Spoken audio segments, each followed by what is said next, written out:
কোনো কিছু অর্ডার দিলে যখন পার্সেলটা আসে না, তখন খোলার জন্য ভীষণ মনটা ছটফট করে।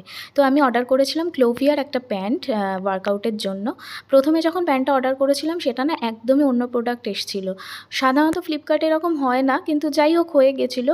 কিন্তু দুঃখের বিষয় না, এখনও প্যান্টের কালারটা না পুরো চেঞ্জ এসছে। কিন্তু যাই হোক, আমি রেখে দেবই ভাবছি। তারপরে আমি ফেসবুক থেকে রিম্পা চক্রবর্তী বলে একজন সেলার আছে, ওর থেকে আমি এই টপটা আর একটা টপ নিয়েছি। তো টপ দুটো দেখো, তোমাদেরকে ভালো করে দেখাচ্ছি। কোয়ালিটি কিন্তু দারুণ এসেছে, আর আমি ওর কাছ থেকে কেনাকাটা করি। খুব ভালো মেয়ে, আর ভীষণ ভালো কোয়ালিটির জিনিস দেয়। তো এইটা দেখো প্যান্টটাও খুব ভালো ফিটিংস, আর এটা টপটা তোমরা যারা নিতে চাও ক্লোভিয়ার প্যান্ট ওয়ার্কআউটের জন্য নিতে পারো, খুবই ভালো। আর আমি নিয়েছিলাম হচ্ছে 30 ওয়েস্টের। আর তোমাদের সাইজ মতন তোমরা নিয়ে নেবে, যে যেরকম সাইজ পরো। আর এটা হচ্ছে আর একটা টপ। তো ব্লগটা ভালো লাগলে লাইক করে দিও। টাটা।